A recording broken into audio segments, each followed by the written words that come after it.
Live from the KATC TV3 studios, this is Acadiana's News Channel at 10.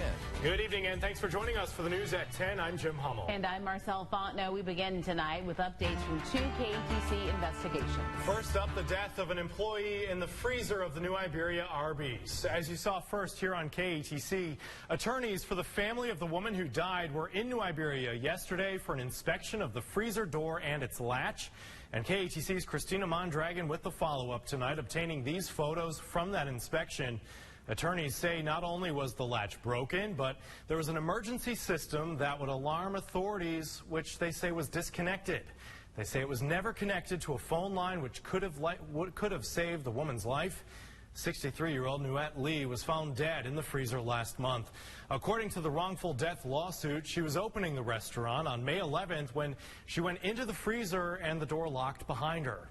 Attorneys say her hands were bloodied from trying to get out before collapsing on the floor.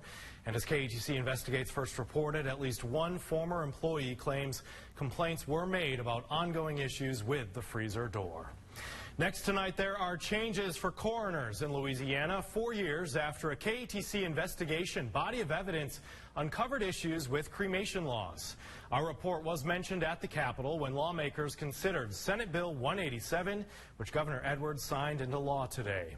Some background. In 2020, the law said if there are suspicious circumstances or the reasonable probability of a commission of a crime, coroners shall deny cremation permits. In body of evidence, we highlighted one family's case where cremation may have destroyed crucial evidence. Despite the law, we uncovered hundreds of cremation permits had been issued across the state in homicide cases.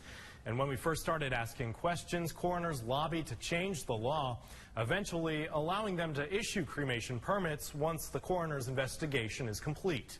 And this year, lawmakers have gone one step further. The law now specifies that cremation permits shall be denied until the post-mortem examination and evidence collection is complete.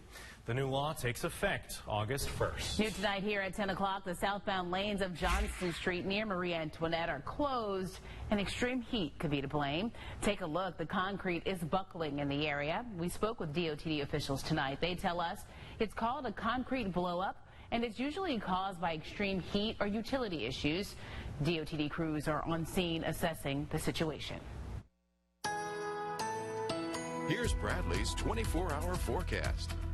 And unfortunately, we do have more extreme heat in the forecast. In fact, looking ahead to tomorrow and Saturday, an excessive heat watch is in effect for inland parishes of Acadiana. That's where we could see maximum heat indices, anywhere from 111 to 116. We got up to 115 in Lafayette this afternoon. So again, pretty similar numbers over the next couple of days. Keep that in mind. Make sure you're taking frequent breaks and drinking plenty of water if you got to be outdoors for an extended period of time. Temperatures at the top of the hour, low to mid 80s, and we're not going to be falling a whole lot more overnight tonight. Upper 70s to lower 80s.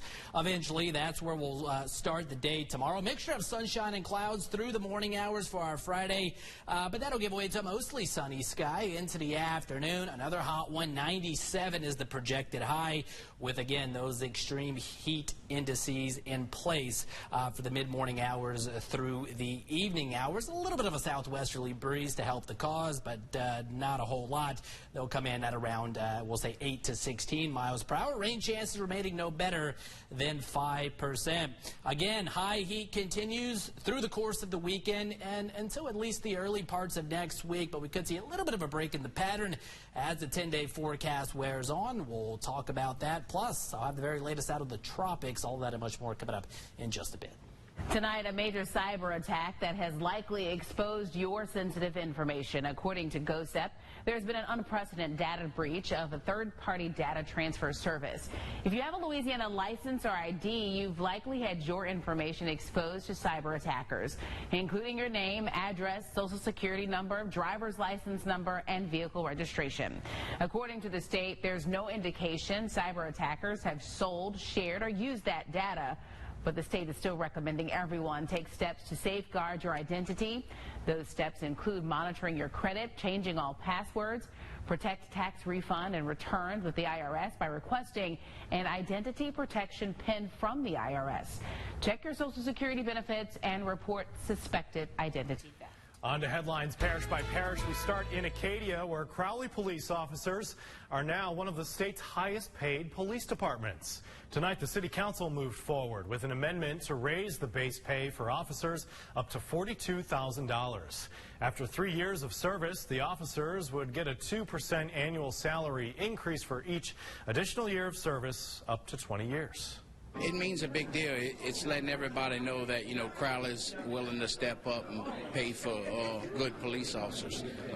But most importantly, it's also going to help us retain our officers once we train them. In Jeff Davis Parish, the son of Elton's mayor is under investigation for allegedly assaulting the whistleblower who exposed election discrepancies. Roger Williams voiced his concerns about voter irregularities in an interview with KPLC. The story looked at those allegations, which also included voters with homestead exemptions in another parish and people using empty lots or vacant homes as addresses. Elton's police chief says he handed the case to the Jeff Davis District Attorney's Office, citing a potential conflict of interest because of the involvement of the mayor's son. Also in Jeff Davis Parish, a man is under arrest after police say he was involved in a chase that started in Shreveport and ended in Jennings. They say 30-year-old David Blanchard of Baton Rouge was driving a stolen vehicle when officers tried to pull him over. He refused to stop and then leading officers to Jennings. Police say Blanchard was arrested without incident and booked on aggravated flight, among other charges. In Iberia Parish, police are investigating a shooting that left one man dead. It happened last night near Corinne Street. Police tell us they found a 21-year-old on the front porch of a home suffering from multiple gunshot wounds. He was pronounced dead on scene. No word yet on his identity. 2 Evangeline Parish men have been cited for illegally fishing using a car battery. Wildlife and Fisheries agents say the men were fishing on the Red River in Rapides Parish when they conducted a compliance check. That's when agents say they found a line which led to a 12-volt battery connected to a can of smokeless tobacco. According to agents, the 2 men admitted to using the device to shock and catch 2 catfish. Both men are from Ville Platte and were cited for taking fish illegally and angling without a license. The catfish were released back into the water. Now to St. Charles Parish, where schools are reassessing enrollment and auditing current documents after a 28-year-old woman was caught posing as a high school student. The woman and her mother were arrested, accused of falsifying a birth certificate from Honduras that said the 28-year-old was 17. They used the birth certificate to enroll her at Hanville High School. She attended the school for a year as a 9th grader. Authorities say the reason was so she could learn English. Leaders in the capital city praising a recently passed bill expanding oversight for offenders wearing ankle monitors. Act 374 requires the Department of Public Safety and Corrections to make additional regulations to strengthen the rules for tracking people with GPS ankle monitors. If someone is found tampering with their monitor, they could be fined $500 along with 6 months in jail. If someone is facing a felony, it could be up to $1,000 with a year in jail. Previously, there were no standards under Louisiana law governing ankle monitors, and they were monitored by private companies. Still ahead on Acadiana's News Channel at 10, finding and maintaining affordable housing is a growing problem for many in Louisiana. Tonight, a closer look at the number of people experiencing homelessness. And we got more high heat in the forecast over the next several days. We'll talk the numbers, plus a look out into tropics. It's coming up after the break.